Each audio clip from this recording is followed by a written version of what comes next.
Many metaphysical tenets seem to be universally accepted as true. Join us as Mel Doerr hosts a discussion with other psychics to explore these topics from different points of view. Do we all have to believe in the same things? No. But in order to accept the opinions of others, we need to understand them and not judge them. We need to look at the other side of the coin. Hello, everybody, and welcome to the other side of the coin. I'm Colleen Pearl, your host for this evening, and with me I have Shari from Voices from the Swamp, Gerald from TarotStache, and Mel Doerr, who actually is the creator of this show. So I'm just going to birthed this baby. That's right. I'm just going to let everybody say hello really quickly, and then we'll just see where it takes us. So we're actually going to start with Shari. Shari, want to say hi? Okay. Hi. You want me to say what I got coming up? I mean, you say whatever you want to say, Shari. Oh, okay. Just hi and happy Easter. And tomorrow I'm doing a special with Nath. We're doing a special Easter show for our members only. So if you're a member, show up at 10 a.m. Central Time and you'll be the Zoom link is posted, and the rest is I'll post it as I get it straightened out. Great. Sounds great. Thank you very much. Gerald? Mel and I are doing a show Monday. Of course. All right. I forgot. And Gerald, how are you? Hi. I am well. I'm TarotStache. I am a practicing witch. Yes, boys can be witches. So I've been practicing officially for about 15 years. I have been a person who I am spiritually curious. I'm always curious about things. So I'm very fortunate to have great experiences, and I'm thrilled to be here with you all. Very nice. Thank you. 15 years. Wow. That's a good long run. Mm-hmm. And Mel, I'm so glad that you're here. We're so happy that you're healthy and here and with us, and just happy. How the hell are you? I'm feeling a lot better. I think 2 hospitalizations in like 4 or 5 weeks is enough already. Yes. I spoke with a surgeon. I got a second opinion, and she said she feels I could probably be able to go on my trip May the 19th. So as long as I watch my diet. And some of my friends said, maybe you shouldn't go on the trip because there's all that good food. And I go, look, I'm going to be in Italy. They got the best pasta on the planet. So I'm still on soft foods, and I'm just sitting my colon, lots of healing. I'm doing honey. There's this stuff called Floristore. It's probiotics. So anyway, it's just a pleasure to be back. And thank all of you all for being here tonight. It's greatly appreciated. I've studied metaphysics for years and come across witchcraft, Wicca, different sorts of tribal religions and practices, and paganism, all the above, spiritualism, all kinds of things. And, all of that fascinates me. And so I'm happy to be here tonight, and having Colleen host. And, I'm jotting down questions. If I'm looking down, I'm writing down questions. And so there you go. And Colleen, tell us about you. Okay. So I'll try to keep this brief. I started calling myself a witch when I was about 10 years old. And the rest of my family kind of chuckled and said, yeah, she thinks she's a witch. And then after a few years went by, they started coming to me for things. And I was like, oh, so the silly little witch is the one you want to consult, huh? Well, I'll see if I have time, But it turns out the whole rest of my family was just as bonkers as me. They're all very, very connected intuitively, all of them. And so, you couldn't get away with anything in my house. Everybody knew what was really going on. But they hid it from the rest of the world. So initially, and also when I first decided that I was a witch, it was in an era where people really hid that. You really hid it, not just for society, like I don't wear white gloves, and so I'm hiding that, like not just that, but that it was kind of a custom within witchcraft circles to hide the circle, to hide what you were doing. That was Absolutely. just the way it was. And it had been that way for really hundreds of years because people didn't want to die. They didn't want to get burned. And whoops, sorry, even though, you know, people were no longer being burned at the stake that we know of in the 20th century, it was still kind of, you know, you just didn't talk about it and you protected yourself. And even when I started learning about things that ultimately would become like the law of attraction, I started studying things like that way back when, like in the 70s. And even then, one of the tenets of that was that for me? I don't know what that was. What was it? I didn't see it. I thought it was somebody just making a comment on my hot air. I don't know. It sounded like somebody was opening a soda or something like that. Okay. Anyway, all right. Me. No. Okay. Well, anyway, was it? Oh, the law of attraction thing. A big thing of that was also to keep your goals and dreams to yourself, almost as a secret, so that nobody could denigrate what you wanted to do or be. So that secret thing was very strong in me up until, I guess, my 30s, I think. And then after my 30s, after I had 2 kids by C-section, I was like, look, there isn't anything that the world hasn't really seen me do that is, you know, more controversial or embarrassing or whatever than this. So screw it. I am what I am. And that's just the way it is. Both my husbands knew that I was a witch. I was completely out when I got married both times. And in fact, they told me that they loved it, when in actuality, they were either really threatened by it or they really hated it and thought they could control me. Jokes on them. Didn't work. That's why they're gone. Yeah. Why they're How'd that work for them? Yeah. Well, okay. We won't talk about their health, but not well. Okay. Hence the term ex-husband. Yeah. So fast forward to 2010. That's when I started actively seeking out a coven to join. And I did join one around that time. So I've also been actively practicing with a coven for the last 15 years. And the training it was a training coven, and the training that I got in that coven just brought everything together for me. So I'll stop right there with all of my boring stuff. But anyway, I've touched a little bit on pretty much anything you can think of. Not everything. I won't say that. I really haven't studied, you know, everything. But, you know, a little shamanism. I actually have a neophyte shamanism degree, a little bit of druidism, a lot of Wicca, a lot of different types of Wicca, different schools of thoughts of Wicca, and then all sorts of other goofy metaphysical stuff, including astrology and tarot cards. So I have something that this is not me. I'm just reading it off the internet. I don't know the site, but it's just a question, but I can probably read it really quickly. And Colleen, we can start with you. Then Gerald, we can go with you on this. It says Wicca, a modern pagan religion, is often associated with witchcraft and such identities as such. However, the term witchcraft can also refer to practices involving magic, spells, rituals, distinct from Wicca's specific religious beliefs and practices. While some Wiccans and other practitioners use the term witchcraft or the craft, it can also be used more broadly to refer to other forms of magic or even non-religious practices. So Wicca as a religion has pagan roots, it says. It draws inspiration from pre-Christian religions and cultures, particularly those of Europe. Nature-based, Wicca emphasizes a connection with nature and the cyclical nature of the seasons, though through its observance of the Sabbaths or the festivals. Deities, it says many Wiccans worship a dualistic deity with both male and female aspects, though this isn't universally held, with some believing in a more monotheistic structure with the goddess as a central figure. Wiccans engage in various rituals, spells, and magical practices for the person growth or healing, and is associated with, harm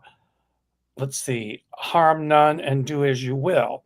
So my question is, after kind of reading into all of that. Is there a difference between Wicca, which they say is more modern, and witchcraft? And if there is, what is the difference? They define it here, but I don't know if that was written by somebody who's a Wicca or practices witchcraft.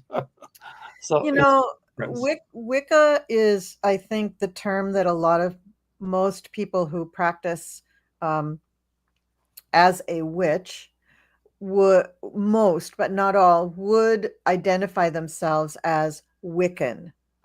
And Wiccan has been acknowledged and formally added to one of the formal religions that you can claim if you're in the military, which is huge. And so if you choose to be buried in a military cemetery, you can have the pentagram on your headstone. That's one of the symbols that they use. And you can also, I guess they give them holidays. I don't know. I'm not in the military, so I don't know. But I do know that they recognize that. And so that acknowledgement was really big. And that, I think, too, the military needed to categorize Wicca somehow. So they categorized it as a religion. I personally don't think of it as a religion. I think of it as a philosophy and a lifestyle. But just, it's hard to talk to people about this if they don't have something they can relate it to. And so most people relate it to religions. Now, witchcraft, I think there's a lot of people who practice and try to practice witchcraft without being Wiccan.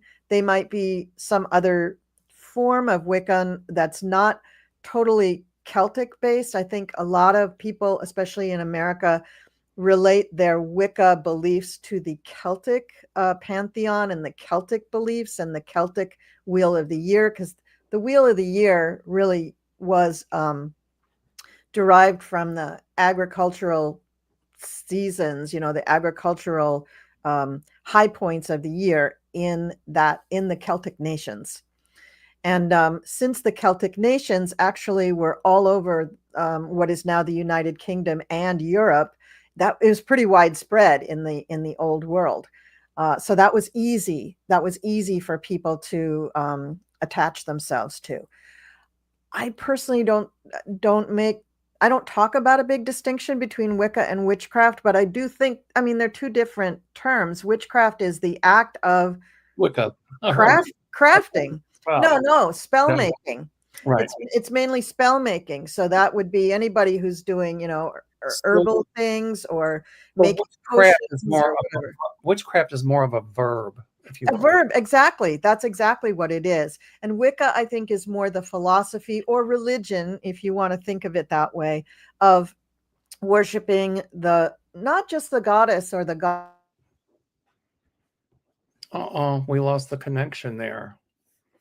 Oftentimes, Wicca includes the duality, worshiping the goddess and the god, because Wiccan or Wicca, the term is a very modern term, came about in the 1940s, and it's not to be confused with paganism. Paganism is a broad term, which is the non-Abrahamic religions, Judaism, Christianity, Islam, etc. So Wicca, it is very it is god and goddess worship. It's also has a lot of ritual about it, where people gather and they do circles. They'll cast a circle, which is a safe space to be able to do a working in that environment. So, and it's very nature-based. So very nature-based. Now, that idea of witchcraft, I love this. This is a great question, Mel, and I'm glad you're asking this, because witchcraft is, it's the practice of magic. And people who practice, magic are not limited to pagan or Wiccan religions, because it depends upon your definition of magic. I'm the kind of person who, when I look back at my Catholic upbringing, Mass was magic. Oh, yeah. Prayers are magic. Laying on of hands is magic for me. And so, and it's not always done in a religious context. Healers, people who do different healing modalities, you could say it's magic or not. Because I practice magic, it doesn't mean that that I'm doing it because of my Wiccan practices. I've done magic for most of my life, and as Colleen was saying, that the law of attraction, magic or not, you decide. So, and witchcraft, boy, there's a lot of variety in that.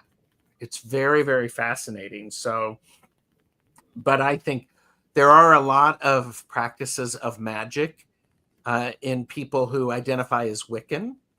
It seems to be a natural affinity. And boy, there's a lot of different paths, different aspects of that, because there's very goddess focused. There's based upon where you live, and so that's something to keep in mind as well. It's like Christianity has different spins on it, and there's similarity for that. So, did that help? Yes, I mean, there's the question is, how many types of magic are there? And I just looked it up, and I mean, when I was in school, I studied folklore, and when we talked about magic, it was there's contagion magic, there's sympathetic magic, there's the scholars have classed it that way. But when I just looked it up, it's like they're saying here, well, clairvoyance is a magic. Well, if that's the case, all of us psychics are practicing magic, right? Magic scanning, magic perception, magic detection, precognition, prophecy, retrocognition. So, if that's the definition, I mean, there's so many different ways to look at it. Yes.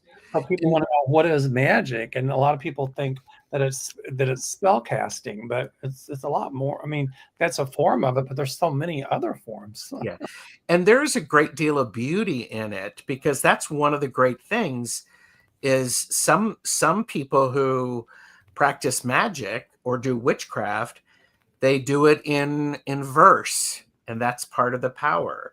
Some of them do it in song. Some of them do it physical movement. Some and it's really very, very powerful, and it's beautiful. I love that. I love that about that, because when you can get a group of people together who have their focus is to work on something, boy, bring all of the variety with it, so long as we have that same desired outcome. It's extremely powerful. It's extremely powerful. So, sympathetic magic, I'm looking at, and I think we're all kind of familiar with that. It's imitative magic to the degree that if one object has been in around another or in contact with another, it establishes a link. It's really called almost contagion magic.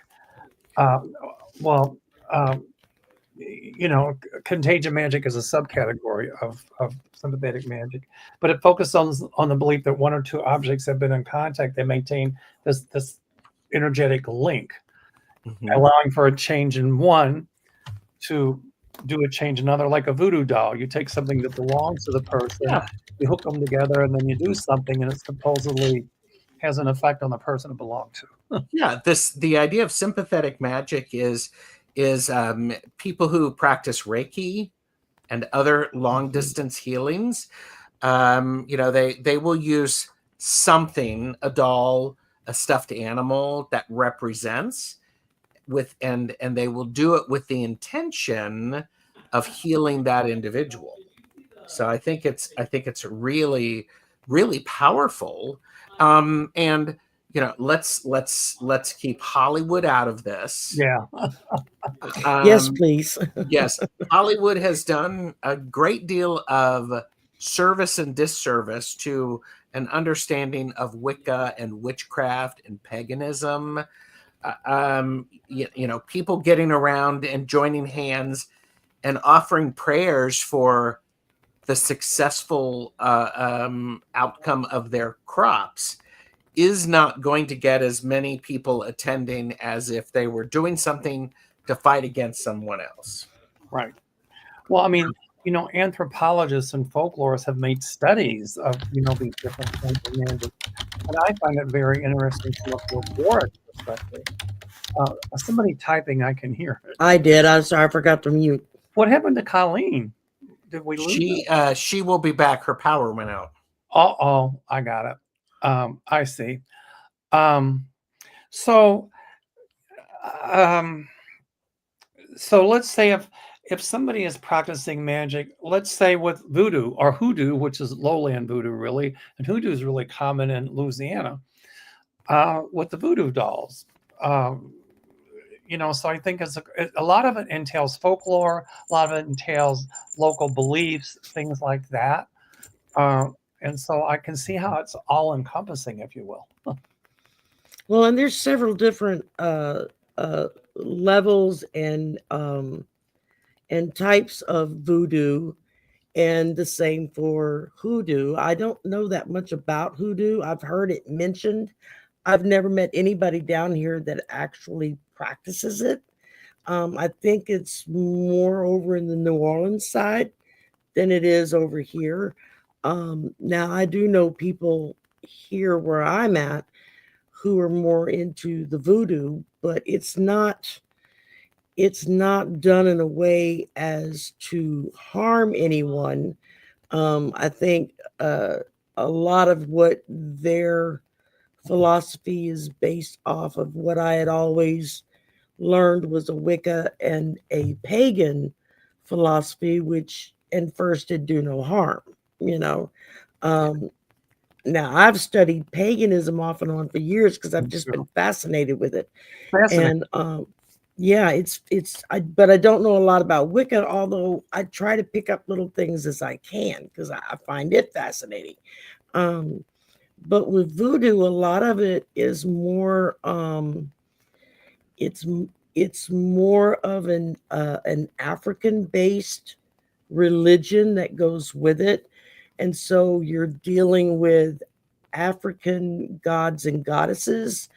That's who you're praying to. That's who you're gaining strength from. And a lot of it is with the potions and whatnot. A lot of it is just basic folklore, you know, in your area. You got an upset tummy, well, you brew this kind of tea and you go drink it, you feel better, you know. And it's I mean, you do have some that take it to an extreme, and there have been very famous voodoo people that have taken that to an extreme.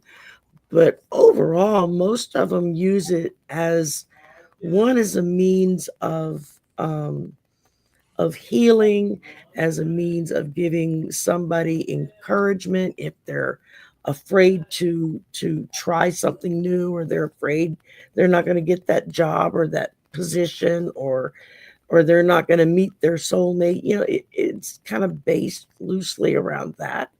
At least from everything that I've witnessed and experienced firsthand down here. And but mostly it's been used from the people that I know. Voodoo has been used for healing. You also have your Cajun traiteurs, which is like a medicine man. And so they kind of walk hand in glove, but they're still separate because one is the more African based and one is far more Catholic based. Well, voodoo, I think, is a combination of African religions and Catholicism.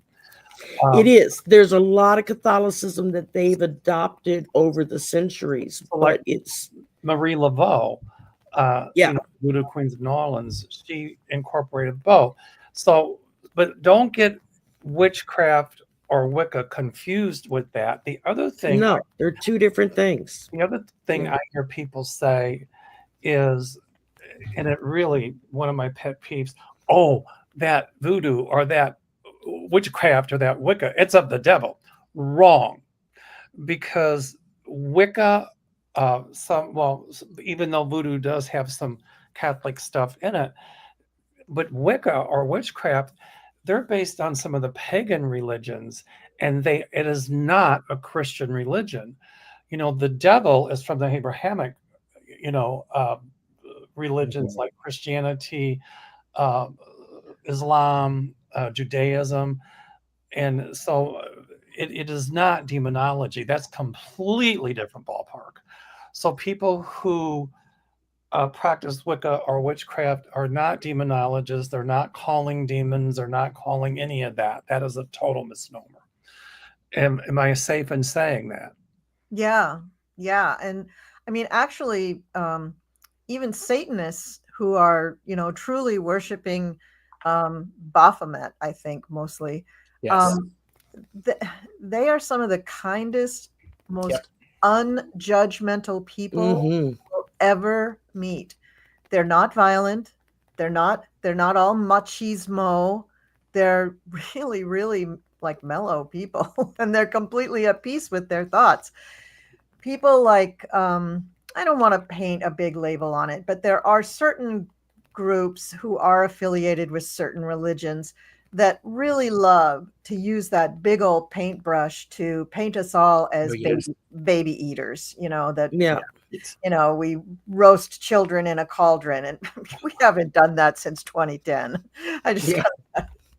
Yes. Exactly. And way with too expensive, Satanists, for one thing. so many Satanists have led the charge of trying to protect all religions from a lot of the closed-minded, backwards thinking legislation that has tried to come out over the last 50 years, where they have taken what they're trying to pass as a law and they twist it around and they force them, well, if you do this, then we have to be able to teach Satanism in all the classrooms and Right. put our God up in the classrooms, along with the Jewish God and the Catholic God and the, just whatever. And so, I mean, there's a lot of thanks on a political level for their activism without being ugly or, like you said, that they don't get up in people's faces or anything.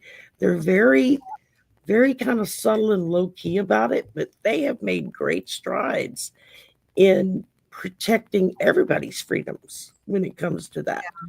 And that particular group has also really had to defend themselves, because not only did certain religious bending people really demonize them, which is so ironic, demons demonized, but anyway, but also then Hollywood just took it and ran with it and just made it seem so, I mean, and Hollywood has I can't think of the word right now, but they have just poured everything in the same pan, whether it's a werewolf mythology or a vampire mythology or Satanism mythology and this, I mean, I gotta say, like the show Sabrina, right? I love this show, but the convolution of pagan mythologies that are all thrown together there is just wild. I mean, very creative, and I really love the show, but that doesn't really have anything. It's fantasy, it's just fantasy. It's kind of like the whole vampire thing. Dracula or Dracula means, in old Romanian, Dracul means Order of the Dragon, and they were Christians. And they were formed, they were like the Knights Templar. They were formed to keep the Turkish or the Ottoman out of Wallachia, which is current day Romania. And so there was a prince there or leader. His name was, I forget his name, but the dragon. It meant the dragon. And so he had sons, and one of his sons was Vlad. And so in modern Romanian, Dracula means son of the devil, but in old Romanian, it meant son of the dragon. Yeah. Yeah. So Yeah. Vlad, the impaler, Vlad Tepes, means impaler. His name, they call him Dracula because it's the genitive case, the possessive case. It would be the son of Dracul. Yeah. Vlad, the impaler, he was the prince of Wallachia, or the Voivode, and he kept the Turks or the Ottomans out. So Bram Stoker in the 1890s, he was a Gothic novelist, and he started studying a lot of the folklore from, certain parts of Romania and Eastern Europe, and he came up with this creature, this vampire. And there are legends, of spirits walking around doing terrible things at night, and those traditions. But he came up with this character called Dracula, named after Dracula, Vlad. One of Vlad's favorite punishments was to impale people, and that's where they think that Bram Stoker got with a vampire, the stake through the heart. Yes. So Yeah. his whole story was wrapped around different folklores, not just one, but many from that whole area. In fact, the Bran Castle, they call it Dracula's Castle, but Vlad Tepes was maybe there once. The reason they call it that is because Bram Stoker saw a picture of it, and he used it as a setting in his novel Dracula. So a lot of, you're right, Hollywoodized, borrowed, like a lot of the things we do in the Christian religion, we have borrowed.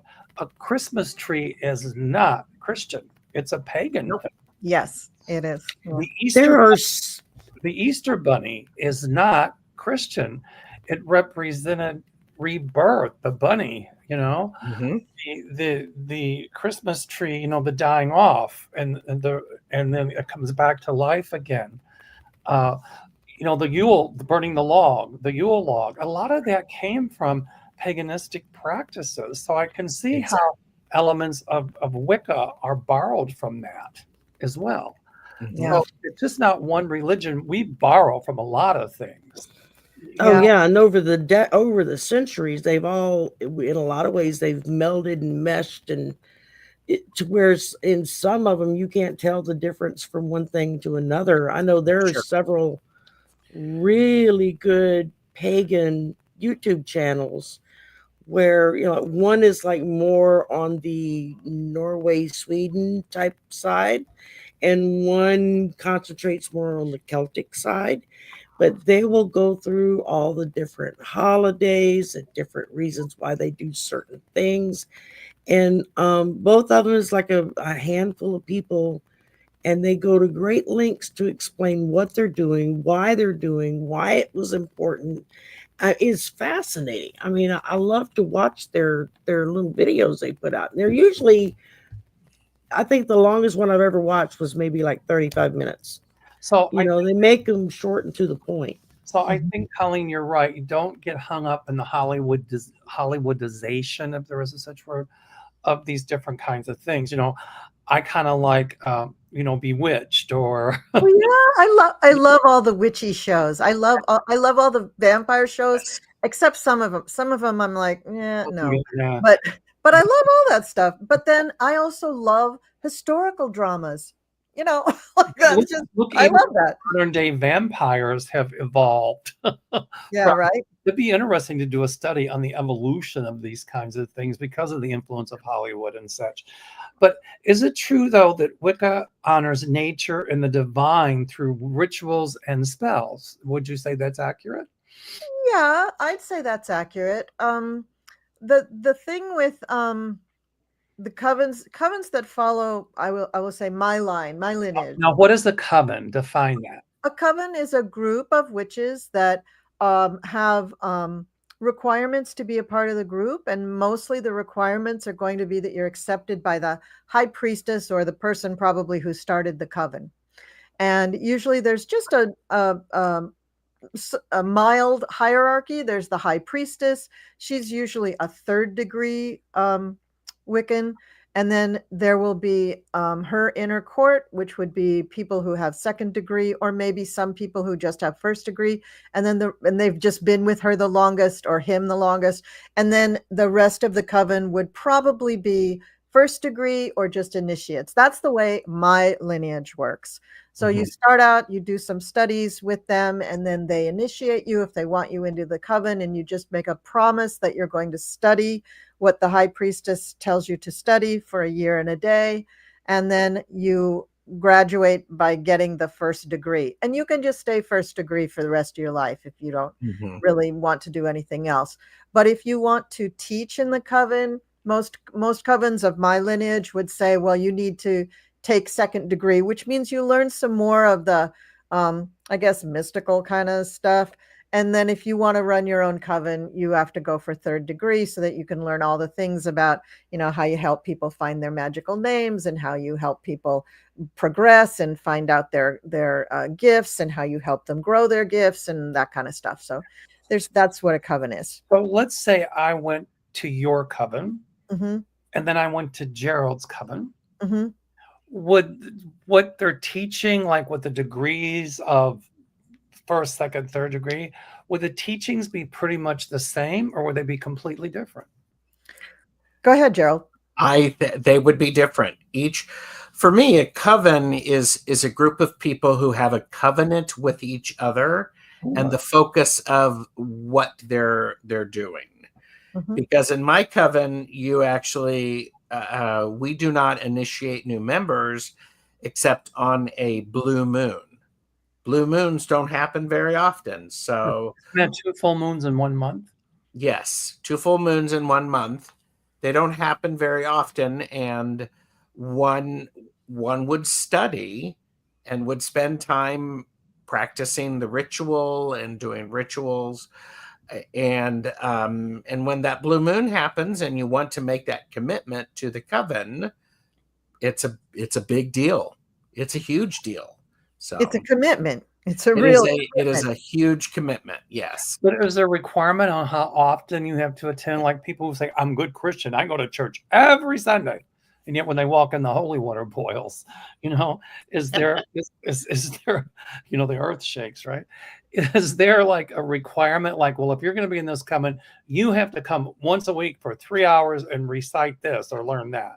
It depends upon the group. And for us, it's certainly, we're celebrating all of this, all of the 8 Sabbats, the holy days. Colleen and I've actually done shows about that and talking about what those are. They're actually really informative. I love those shows. I have learned so much about because you've always, you kind of like, you always hear about them, but you don't really know anything about it unless you know someone who's actively practicing it. So I am I had a friend who was a witch, and I used to go to some of the ceremonies and things like that. I loved it. But I know Salwin, I think I'm pronouncing it right. It's not spelled that way. Samhain. Samhain, yes. Well, Samhiin, I think Samhain. And then there's Beltane, right? But then there's the equinoxes. There's 2 equinoxes and 2 solstices. So there's the spring equinox, which is Ostara, and there is the fall equinox, which is Mabon or Mabon. Our coven now, we say Mabon. When we started out, we said Mabon. We only do that because we met an elder of not of our line, but just an elder witch that we really admire, and she pronounces it Mabon. So we didn't want to be embarrassed in front of her, so we say Mabon. So the solstices will be 2, the equinoxes will be 2. That's 4. Beltane's 5. Samhain is 6. What are the other 2? Did you say there's 8 or 10? 8. So there's also Imbolc and Lammas. Okay. So can you tell us real quickly, both of you, the the laser version of what each of these and what's celebrated? In other words, So the equinoxes and the solstices have astrological significance, right? Mhm. It's when the sun hits a particular degree in a sign. So Aries is the spring equinox. So 0 degrees Aries is when we have the spring equinox, and 0 degrees Libra is when we have the fall equinox.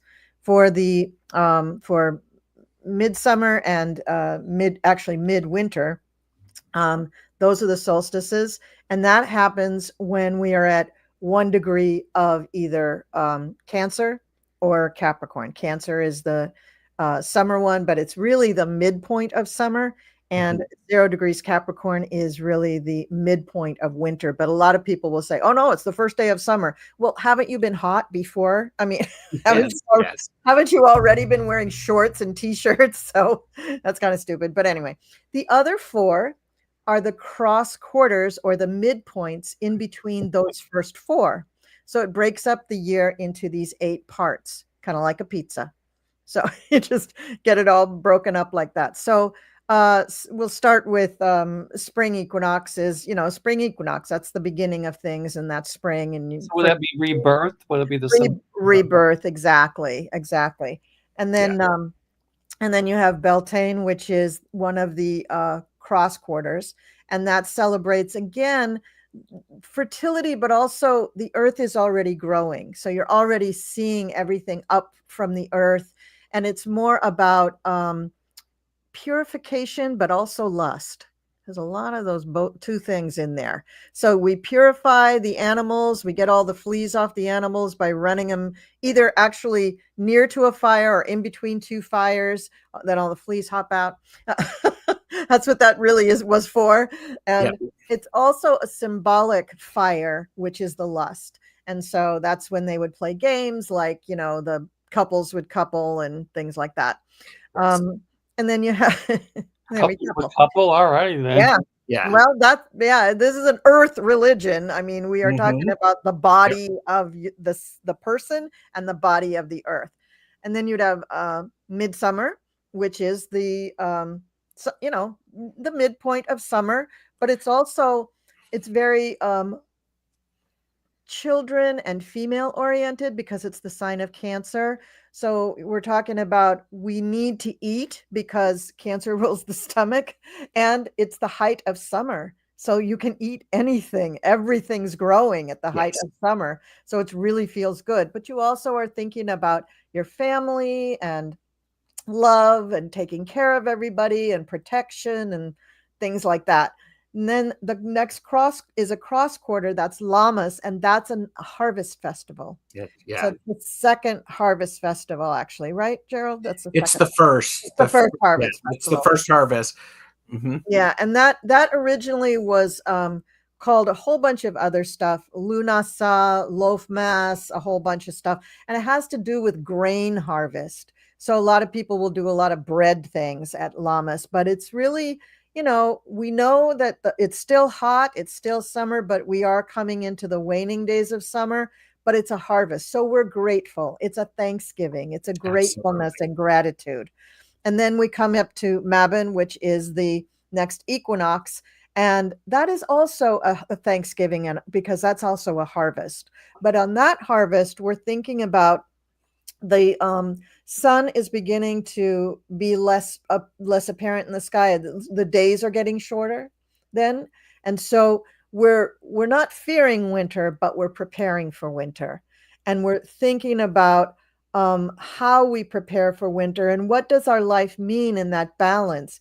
This is also usually coincides with the Jewish high holy days when they have their days of atonement, right?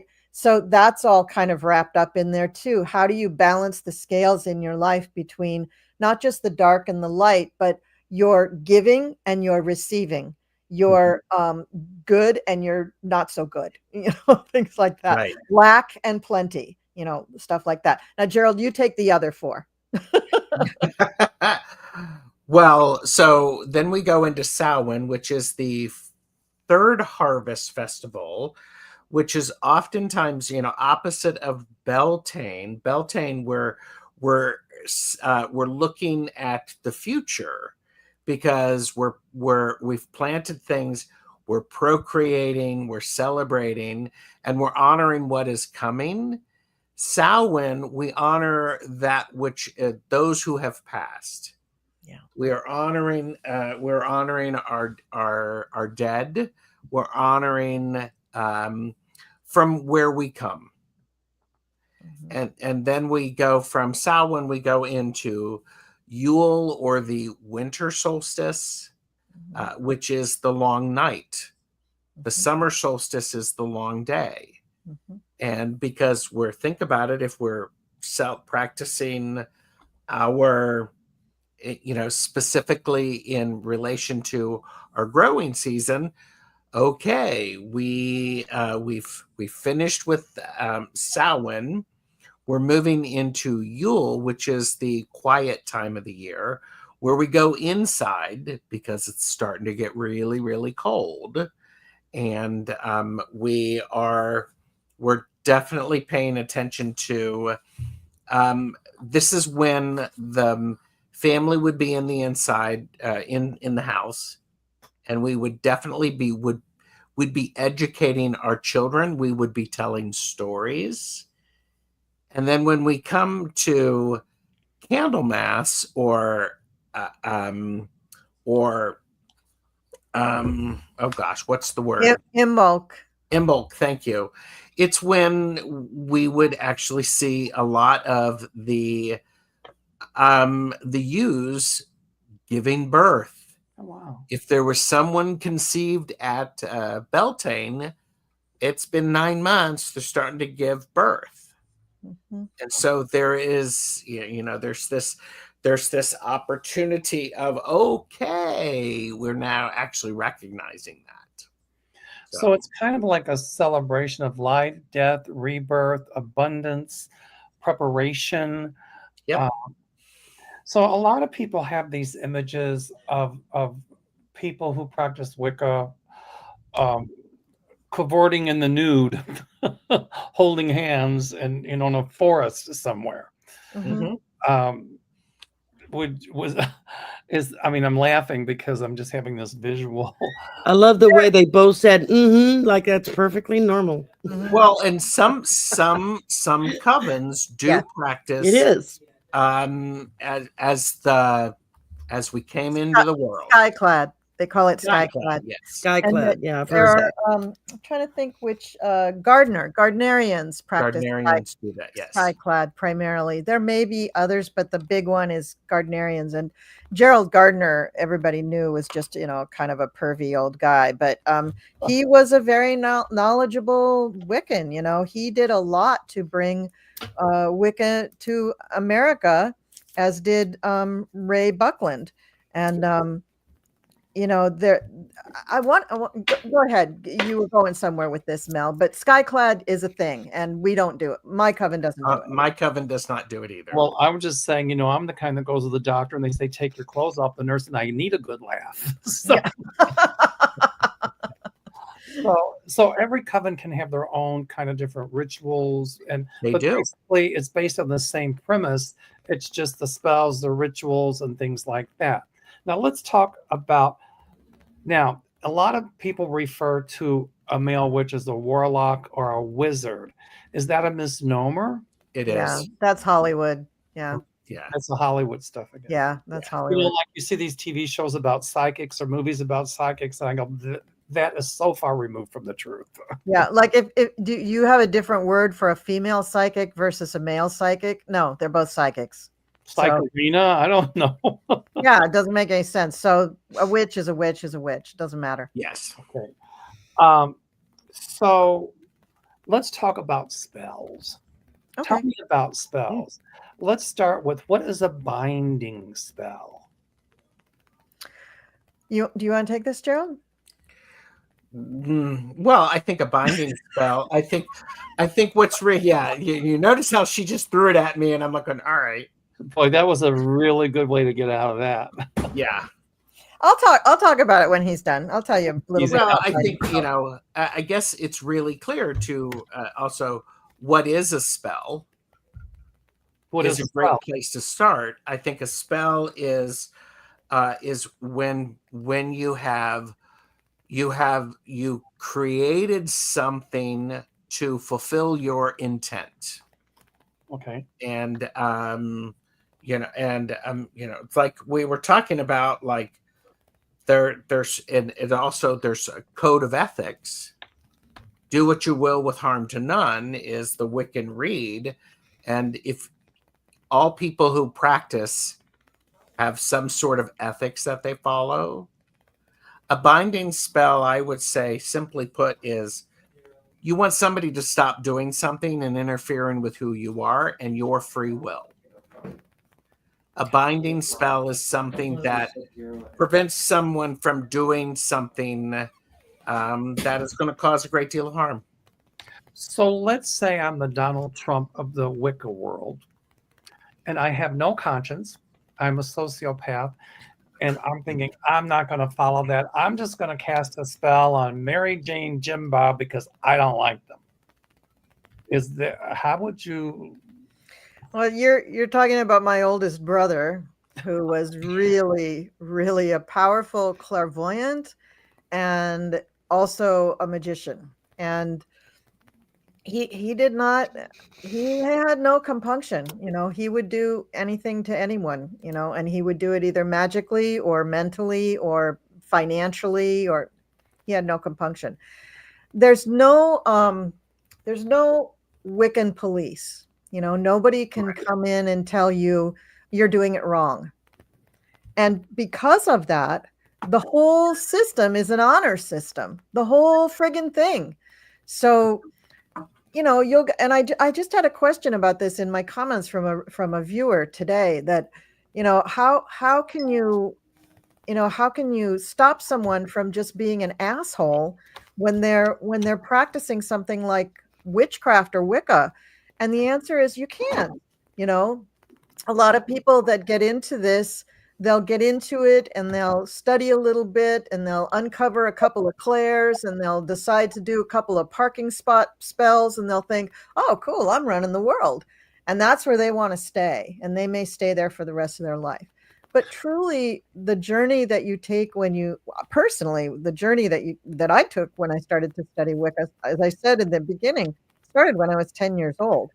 And all through my life, I have been learning and learning and learning. And also the people that I have read and the people that I have studied with have always emphasized ethics and always emphasized not just doing the right thing, but doing what is right in the balance of life, in the balance of the universe.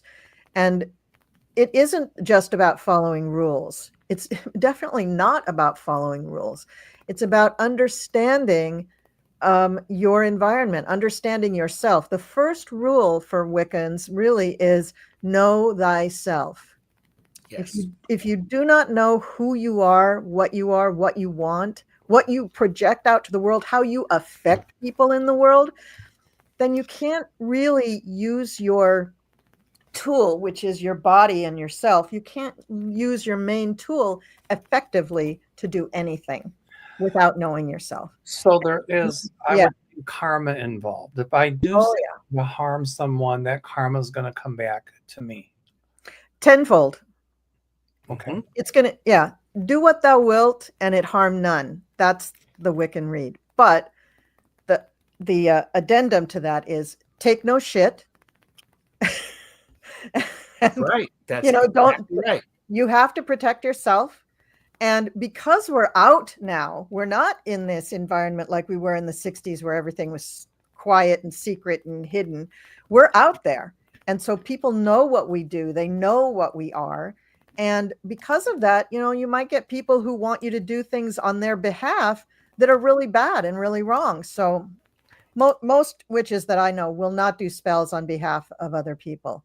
There are people who sell spell kits. Now that's a whole different thing. That's a lot more benign than actually doing a spell on behalf of someone else. But I'll give you an example. In our coven, we had a big breakdown one year. Like half the coven, it ended up leaving over the course of like 6 months. there were fights and recriminations, and it just really blew up. And I didn't really know why, but it did. And as those people left, some of them got a little vindictive and really resentful, and just really, you could tell they were wishing us harm. It just wasn't good.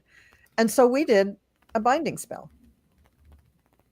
And what we wished them was that whatever they wanted to do would just go back to them. Yep.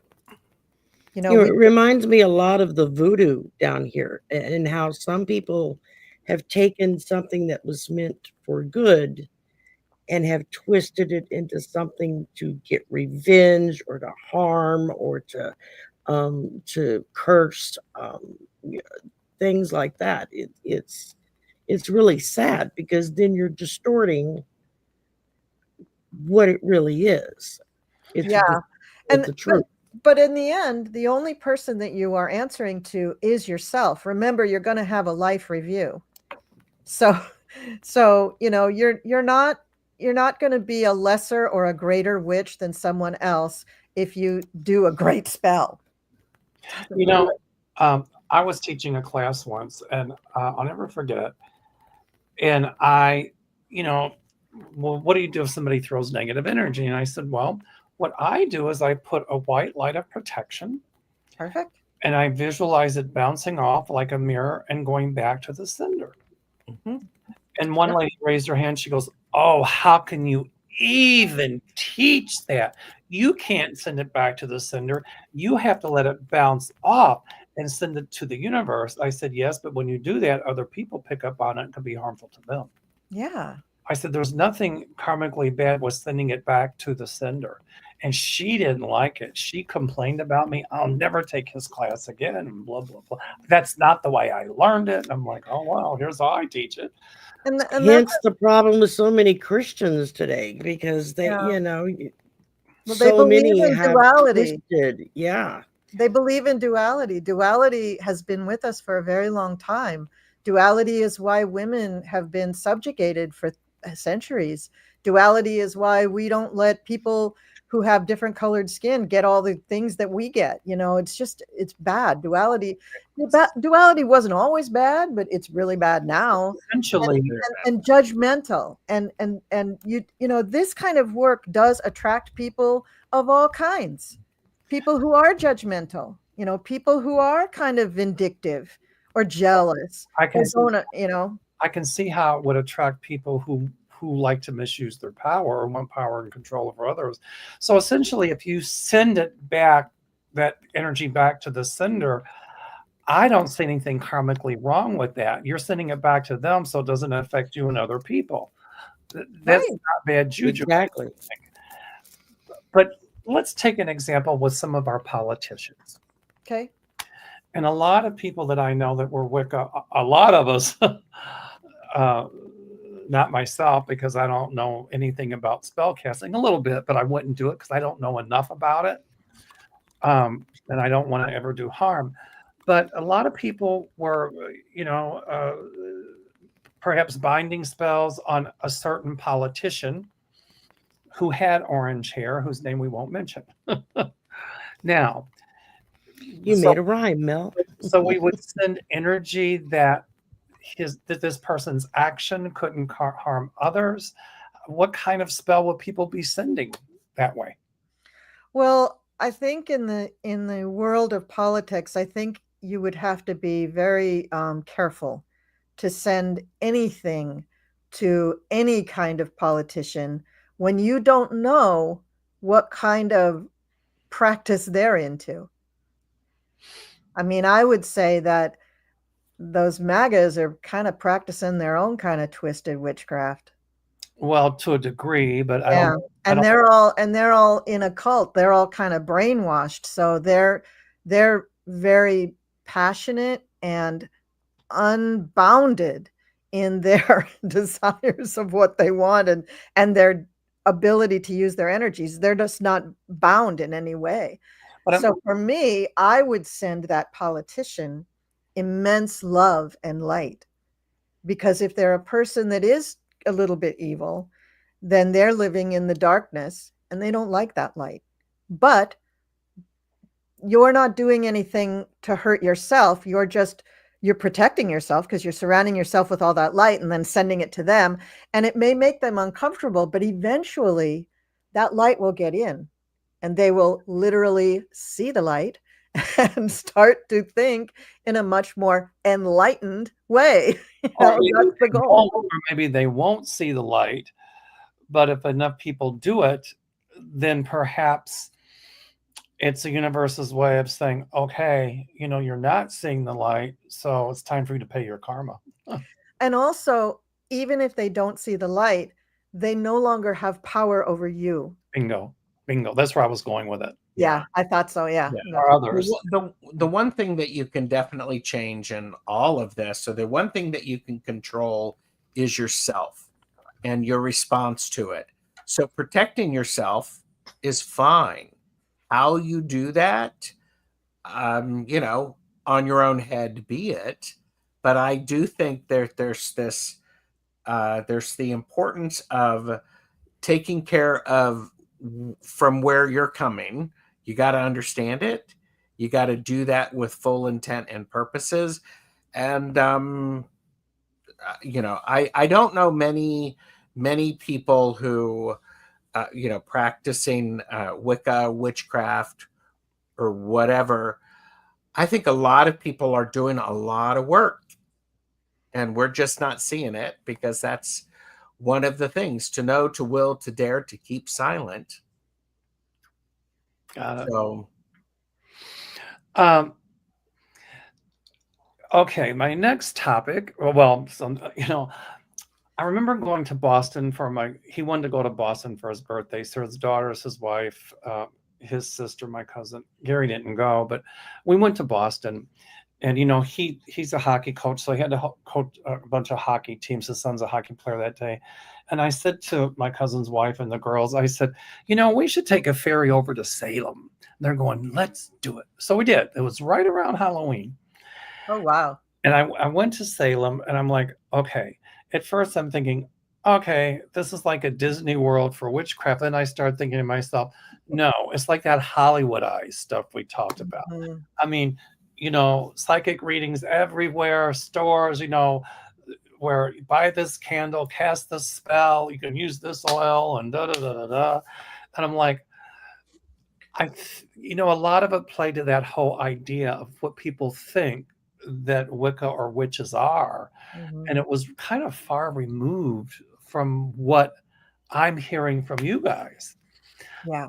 I mean, I enjoyed Salem, don't get me wrong. And, I go in the stores and they go, Mel, tell them what you do. Tell them what you do. I'll be like, shut up. And we want to get a reading. I said, well, go have one, And when they would ask me, I'd tell them. And it was just, I could feel the energy shift. But some of them, I thought, okay, they might be readers, but, not being judgmental. I wasn't impressed. I mean, they had their gifts, but I just, some of it amused me, because I thought it's so far removed from what Wicca really is. Yeah. And Salem, I think, has gone through several transitions. I visited, I think it was like 12, 13 years ago. We took a field trip. Our coven took a field trip to Salem, of course. And we had the same response. But still, there are remnants of energy there that are profound. You got to admit. And also, I believe that Lori Cabot had a lot to do with promoting that image. She made her whole living on it. Do you know who Lori Cabot is? I've heard, yeah. Okay. Yeah. So her bookstore is still there. I believe her son, runs it. And I have a friend here in my town who every year goes up to Salem. She's not a witch, but she loves witchy stuff and fairies. And she sells these beautiful witch hats that she makes. I bought one of them. It's just astounding how beautiful it is. And she always sells out, and that's her big thing, her big connection every year with witchcraft. And I think that since Christopher Penczak did all of his writing and stuff, I believe he was from around that area. And that has given it a little bit more serious tone as far as other real witches go. But you know, that it's a tourist thing, that they make their living that way. This is their business, and the whole town is in on it, you know. So I mean, there are some things you can get there that you can't get anywhere else. Like I think there was a board game or something, and they had really cool car magnets from like Wizard of Oz characters that I'd never seen before. But aside from stupid stuff like that, it was not the big Wiccan immersion that I thought it was going to be. Except there was one park that had they said it was the oldest tree in Salem and maybe the oldest tree in Massachusetts. And boy, was this an extraordinary tree. I mean, you could see, I think it was an oak tree, but it was very gnarly and twisty in the big part of its trunk. And it was, you know, huge canopy, this tree. And a lot of faces in the bark of the tree, tremendous amount of faces. I was like spooky. It was like, wow, talk about universal tour, you know, like that was big. But the whole place obviously was an old cemetery. I mean, you walk through there and it was just like, oh, excuse me, you know, like ghosts, everything walking past you every third minute, you know, and it was very tense energy. It was kind of hard for me to be there. I wasn't really good with that part of my abilities then. So it just made me feel funny and weird. And I was just like, oh, I think I have to go sit down. When I was there and I went to that place where they supposedly, you know, hung those. Oh, yeah. I thought to myself, you know, who were really the villains here? Because a lot of those people were victims of just jealousy, or somebody didn't like them and they turned them in as the witch. And that whole mass hysteria, I think a lot of that was political. Oh, yeah. And I felt the horror that those people must have felt when they were accused of being a witch and they really weren't, or the dunking stool and all that stuff. Yeah. And the reality of it hit. And, you know, when you accuse people unfairly and you see the price they pay, and we're seeing a lot of that going on here in this country right now. That's right. That's what dawned on me. I love the tourist part of it. Don't get me wrong. Oh, yeah. I was amused by it. But Gerald, go ahead. You wanted well, I was, anytime you have people gather a lot, there's a lot of energy around that. Think about all of the cathedrals that people go to, Stonehenge, you know, just, you know, and regardless of what religion they are, all of that energy is part of that and part of that experience.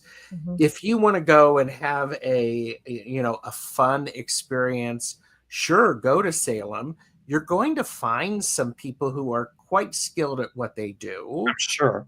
But if you think about it, a lot of times people who are pagan or practice witchcraft, you're going to find us out in nature, around water. We're going to be communing, and we're going to be finding ourselves connected with the energy of our surroundings. That being said, I've had some great experiences in crowded places energetically, and it's really, really amazing. I think what's really important is that people who are, I mean, you have to be open and you have to be willing to suspend your disbelief and a lot of what we've been taught, that it's discounted. You didn't hear that voice. When in fact, you did hear that voice, and that's somebody who's trying to get your attention because they want you to be successful. You know, I'm sure that somebody put in the comments, and I like this, Lycanwood 2 says there are serious practitioners in Salem, Massachusetts, but mostly is pretty much for show and kind of silly. But I like the show and the silly. It's touristy. Oh, absolutely. I'm sure there are some phenomenal practitioners in Salem, the same as there's phenomenal practitioners anywhere. But Gerald, you brought up something too, that a lot of people think that in order to maybe do Wicca or to hook into our psychic ability, you have to meditate, or you have to be out in the woods somewhere or whatever. And my whole idea with doing our seminar or our retreat that we did in September here in Chicago, we were in a basement of a very famous pub. And the idea is you can be in a city and still connect and do your spiritual work. You can do it anywhere. Yes. It's just about feeling that connectivity, So And isn't that the beauty of a great spiritual path? yes. You can activate it whenever you need it. Right. And so if you can do that, great. And I'm all good. Gerald will get on his little soapbox. You do whatever you want. Don't force me to do whatever you are doing. Bingo. I think there's beauty. It's healthy to have all of these different aspects that can be respectfully shared and explored and understood. Because before I heard things about witches, and I'm the guy who I'm like going, what does that mean? I don't understand that, because I'm going, help me understand. Unfortunately, the people who I asked that question to knew I was genuinely serious, and they just answered the question from their experience. And it was really a beautiful thing. And I think that's a great opportunity. So, it's so powerful. Well, experiences like that is what not only creates your own drive to keep learning more, but for those that are around that see that this is the response, well, then they're more apt to say, well, wait a minute, they're not acting at all like I've always thought they would act. Maybe I should look into this a little bit more, That's why in my classes, people take my classes. I can't teach anybody to be psychic, but I can show them ways to honor and hook into their own ability. I can just do it. I've always been able to. But people will say, well, I took so-and-so class and they said you have to meditate 15 minutes every day, blah, blah, blah. And I say, I'm not that dogmatic. It's whatever works for you. My way doesn't have to be your way or your way, my way. And, I find people that are doing this work, they criticize others for the way they do their work. And I've learned never to do that, because their way is different than my way, but my way works for me. So if I joined a coven and I learned all of that, am I still able to do, do I have to be dogmatic, or can I do what works for me as long as I'm not harming anybody? Well, remember the first thing, know thyself. Bingo. So you would do what you need to do. And any high priest or priestess worth their salt would recognize that in you and would encourage you to do what is right for you. So if Shari and I, excuse me, I'm sorry. Oh, I'm sorry. It never fails when I'm doing a show. Never. Excuse me 1 second. So if Shari and I decided to join a coven, and we called you, hey, Colleen, hey, Gerald, we want to join. We filled out our application for Wicca 101. Now, what's the first thing we need to do? Be accepted. Just take Wicca 101. And through the course of taking that training, you would get to know, we have several people teach in our Wicca 101, and it's broken down into, I think it's 13 classes. And as you go through those classes and you meet the other teachers, they're members of the coven, and the high priestess teaches a good portion of it. And so she would get to know you too. And at the end, she would, if you got to the end of it, chances are that you probably are a sincere seeker.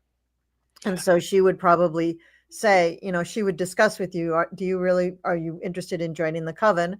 And if that was true, then she would go over a little bit in more detail about what that would entail, and then what the steps would be, like initiation and stuff like that. So could I take Wicca 101 in Colleen's coven and Gerald's coven at the same time? Not to compare notes, but just to learn more about Wicca 101. You could, but in my coven, once you're initiated, oh wait, somebody's talking. Oh, sorry, that's my brother. So in my coven, it would be okay to take Wicca 101 in 2 different covens at the same time. But once you initiate, you would have to commit to only studying with our high priestess for a year and a day. Is that the same with yours, Gerald? You can, yes, because there's an idea of is as you're taking Wicca 101, you want to start incorporating this, and you want to start understanding what it looks like for you, these basic principles. And it's a really beautiful opportunity to learn from your fellow students, current coven members. And as you know, as a longtime coven member, I get so excited when I see someone who is exploring, because I'm like going, I love that question. And then it gives me an opportunity, Mel, to go, how can I answer this and encourage this person to find their own meaning of it instead of just the book learning? Right. If that makes sense. Well, Does that make sense to you, Colleen? Yeah, I mean, I think most of we do all of our classes orally, right? There's a few little handouts. A lot of my astrology handouts are just sheets of paper that say Neptune, and then you write what you learned in the class under it. Like I don't give you a whole handout that says everything that's there. You got to listen and pay attention to the class, and most of the classes are like that. But you really have to engage and listen to the class. So do I have to know astrology to Nope. practice Wicca? No, you don't have to know anything. You don't really have to know anything. We'll At the go end of over the day, everything. do I have to learn about astrology? Because I don't Yeah. think the ancient Celts, you know, they practiced paganism, which I see aspects of Wicca borrowed from. But I mean, I'm sure they knew a little bit, like Stonehenge is like they think a calendar or to mark the times of the year. And I get that. But you know, I know a little bit about astrology, but not much. I think it's the idea of each of the courses, each of the classes in our Wicca 101 syllabus is so that you are exposed to this, and that there are pieces of astrology that will really help you in your practice, especially in spell work. I see. But then, and one of the reasons once you're initiated that they don't want you to study anywhere else is because the high priestess is literally rewiring your brain. She's helping you to let go of the connections that you've had since you were a child that may have blocked you from certain things, may have helped you turn off your psychic and divination abilities, may have stopped you from believing in yourself, stopped you from loving yourself. So she's trying to, and this could be a he too, it doesn't matter. This is an opportunity for you to really fully not only come to it after Wicca 101, beginning to really know yourself, but to deepen that knowledge and to understand what kind of a very, very personal spiritual journey you're embarking on. You're not going through the whole journey. Yeah. That journey never ends. No. But the beginning of it is so important so that you open your mind to the infinite possibilities of the universe and your infinite possibilities of yourself and the divinity within you. You know, it's funny when you say with your abilities, mine have always been with me. In fact, Linda Grindle asked me, she said, Mel, when you were in the hospital, when you were sick, did it hamper your psychic ability? And I said, actually, no. I mean, I was really sick. I cannot remember being that sick. There were a couple of days I didn't think I would make it. Those days I didn't do anything. But they would give me Dilaudid. And then they would say, what do you do for a living? And I would be like, well, if I told you, you wouldn't believe me. Well, what is it? And I tell them. And, you know, one said, well, what do you see for me? And I said, well, I think you're playing around and you're going to be careful. Your wife's going to find out, right? He's going, what? Yeah. You know, and so I was reading them and they would come into my room and I'd be like, give me some of the doctors. What are you thinking today? I said, I want to go home. And then I'd start reading them. It was like, yeah. So that ability was always with me. It didn't go away, you know, where normally you might not have said anything, but the Dilaudid just removed all the barriers. Removed the filters. I think, you know, Colleen brings up a really important point is this is Wicca 101 is about exposing you to the different aspects of each coven and what's included in that. And, Colleen is, Colleen knows astrology. Okay. She knows astrology. We had some astrology. It did not click with me. It's not something that I want to passionately dive into. However, because I went to that class and I wrote my own notes, because it's the same for me, Colleen. It's just like going, you bring your own piece of paper. Yes.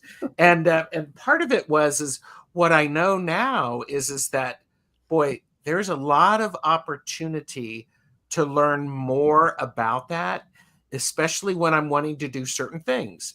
Oh, what's the phase of the moon? What sign are we in? How can I use that to help me craft? I'm a person who I want to do something with my hands. I want to physically manifest that spell work into, a witch's ladder or something like that. So there's this great beauty of discovery. And I think discovery is a beautiful thing. And if you go to a coven and you're not getting that sense of discovery or that sense of support in who you are and what you bring to it, you might want to look somewhere else. Yeah. So Nothing wrong with that. So it's about dedication. It's about learning and enjoying that process. Yes. It's about seeing who you are and learning to honor that. Then you can change things you might want to change and not being having to victim and martyr. And primarily, it's about helping others. That's what I'm hearing from all. Yeah, it is about helping others. It really is. I have a quick question, and not to delve off into another long topic. Maybe we can revisit it at a later date. But what is the difference? And I see this a lot in some of the writings and stuff that I see.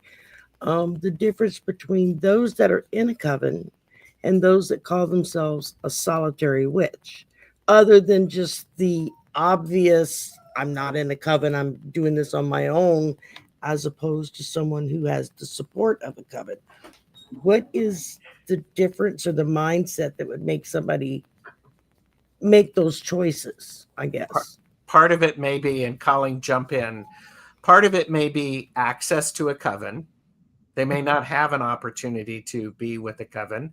One, they may not want to. They're happy being solitary. And trust me, there are a lot of solitary practitioners out there, and they're doing great stuff. And I think that's something to keep in mind. I come from a coven to where it is expected that we have our own practice. We do our own thing, because then when we come together as a coven and do a circle, I am bringing that personal magic in with me to help elevate everything. That's how our coven works. We have our own focus. So there's a beauty in it. So I actually think it's access, it's opportunity. They may be shy, they may be in the closet. What do you have to add to that, Colleen? Well, first I have a question though, Gerald. Did you practice solitary before you were in the coven? A little bit, yes. Okay. Yeah. So I think, it is. I think he's right. It is access and personal choice and how much.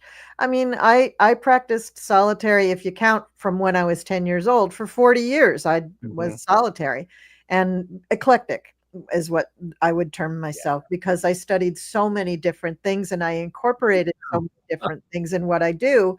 And when I finally did get to study, I realized that I was so meant for this coven. I mean, everything that they do just dovetails with everything that I have ever done.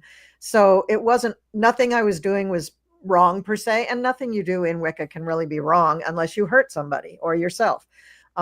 But it was a really interesting way to, it both pulled together things I already knew, and it also challenged me to go to a whole different place with my spirituality. And up until that point, I thought there were like different aspects of my personality or spirituality. And then I realized, when I started really studying and really focusing everything, I guess I'm very ADHD, I don't know. But once I really started focusing it all, I was like, oh, it's been my spiritual journey all along. Mhm. All along, you know. That's So beautiful. So my question is, I've been doing my psychic work for 53 years. I started Mhm. professionally at 18. And, you know, I've studied spiritualism. I love to learn about tribal Yeah. stuff. You know, I didn't really learn a lot about Wicca. I knew a little bit, but not much. So I guess from what you're saying, Colleen, if I went into a coven, I could say, wow, I've been an individual practitioner for the last 53 years. Yes. Yes, absolutely. Weave what we know into that whole coven experience and what we've done in the past. Right. And the thing I love about all of this is that I find that people who are sincere seekers, and these days too, I find so many people who do so much of, you know, all the things around Wicca, and they don't call themselves witches, and yet they're of service, they're loving, they live in the light, they are on their own personal journey. They are discerning in the people they keep around them and the things that they practice. For all intents and purposes, they are witches, but they So, might not like the word. so That's true. That's So true. essentially, some of us have been doing it, and we didn't even know we're doing it. Yeah, Exactly. yeah. And I think more and more today, because we're finally out of the broom closet, we are so many people really are practicing this stuff that I think it's you know, organically just coming up from the earth. Literally, these people are just discovering that they do have power, like the power of manifestation. And you know, even the stupid TikTok witches, you know, they've taught us something too. They've gone a little bit overboard in certain things, but you know, it's so magical and beautiful right now on earth that so many people are talking about living in the light and helping others and serving others, and you know, being tolerant and accepting, and you know, I just think it's beautiful. I just think it's beautiful. I agree with you because, Colleen, there's something beautiful that's happening. It's like suddenly I can see somebody and I go, oh my gosh, I see what you're doing. I get it. I understand. There's a beauty about that in you know, being solitary. Hmm. It could be, sometimes it could be lonely. Hmm. You don't call it what it is, but we've all met people who they get us. They just get it. They understand it. It's that same sense of humor or something like that. Hmm. That connection's really valuable. Hmm. And it's equally important. So it's really powerful.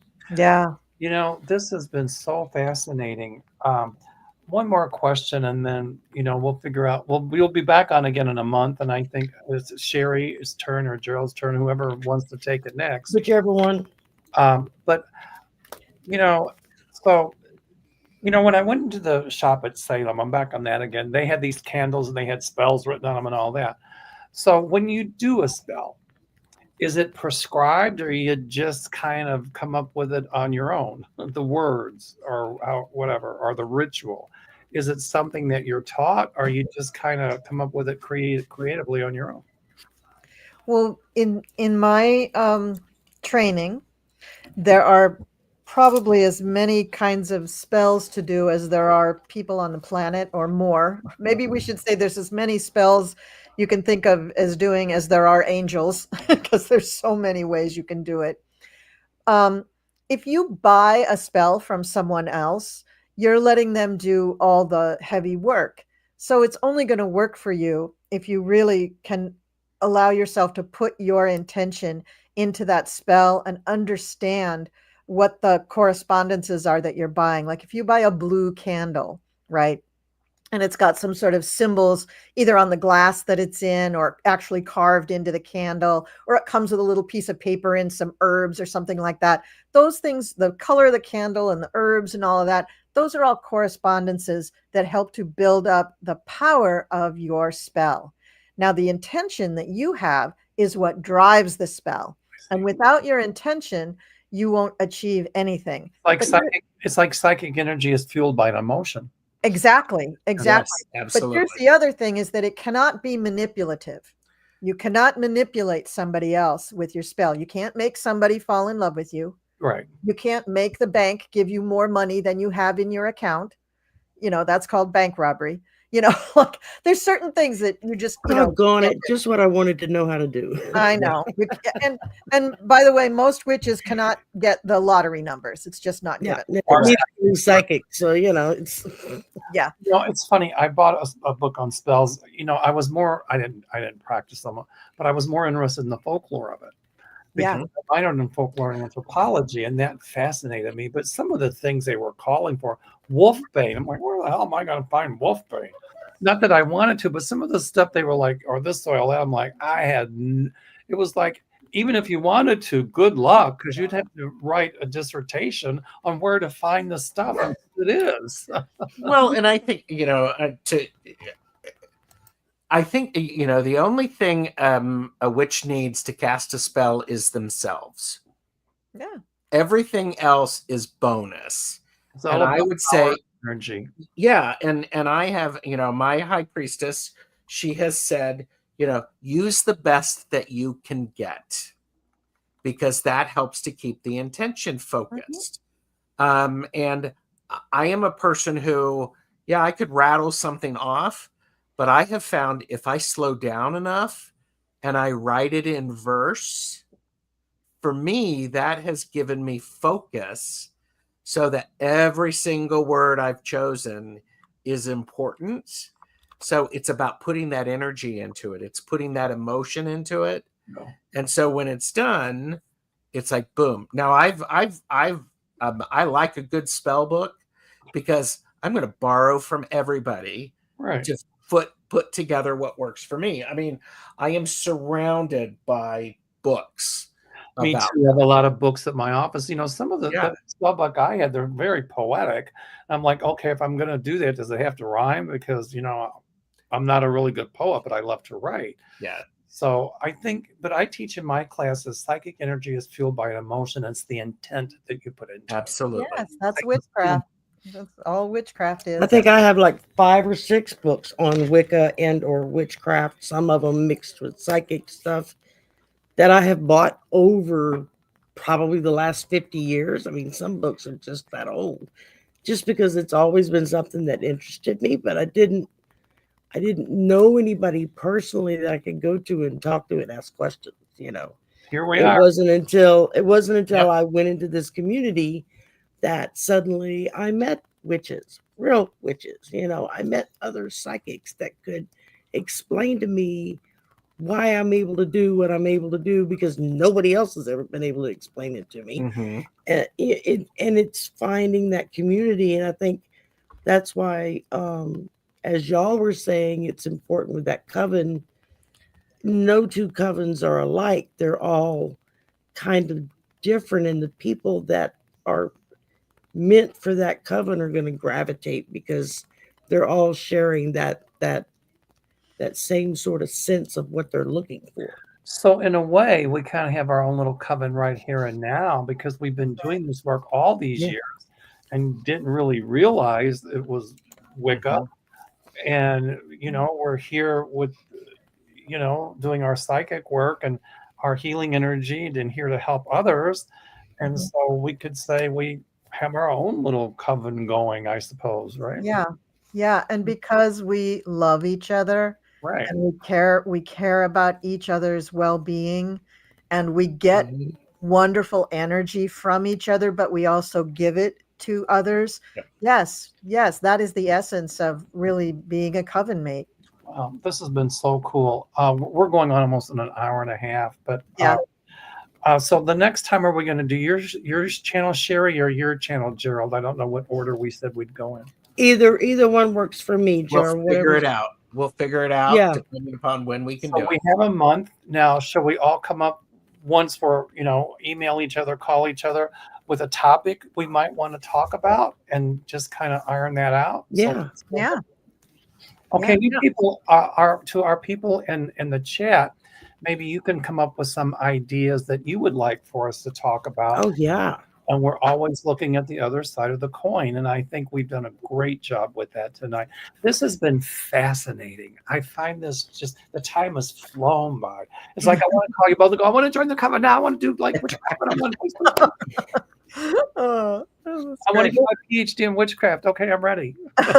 Well, we can do this topic again sometime, Mel, because it is a fun thing to talk about. Me and Gerald really like talking. And we can always, you know, integrate in some of the offshoots that go along with it, the paganism, the voodoo, the what, you know, we can either wrap it into its own thing or weave it all together. Satru, Strega. I mean, there's lots of different ones that we could talk about. There's a ton.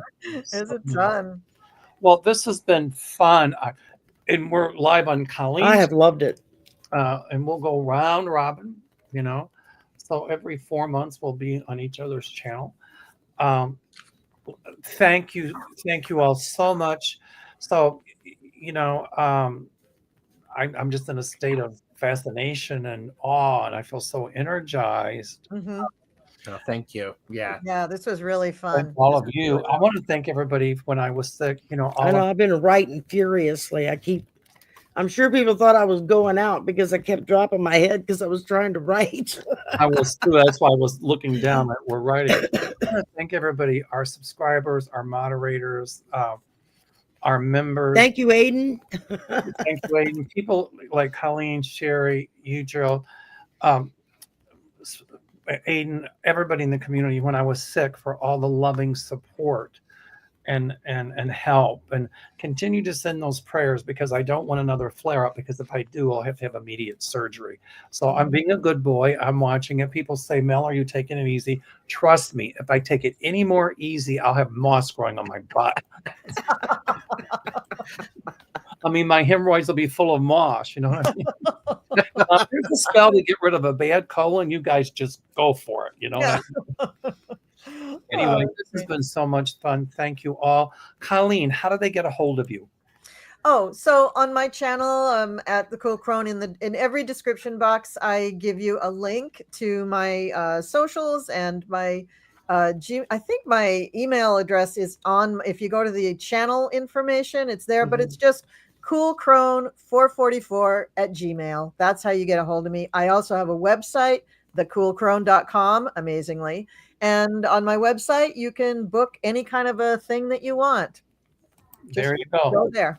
Shari, how do they get a hold of you? All of my information is on my channel. Again, all of my socials, connections, whatnot are in the description boxes of my shows. If they have questions, they can just email me at swampvoices@gmail.com. Gerald, how to get a hold of you? Well, they should like and subscribe to my channel, because I do all sorts of fun stuff.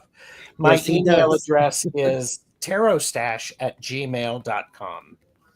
So Okay. And me? And you're very efficient at cards. I like that. You can call my office. Well, my email, Aloha Shirt Psychic. That's my YouTube handle. You can call my office, 847-590-5411, or email me, Mel Doerr, MELDOERR.com. I do have openings going to Peru in September and talk about tribal. We're going to visit Machu Picchu. We're going to hang out with the Indians who make their own islands.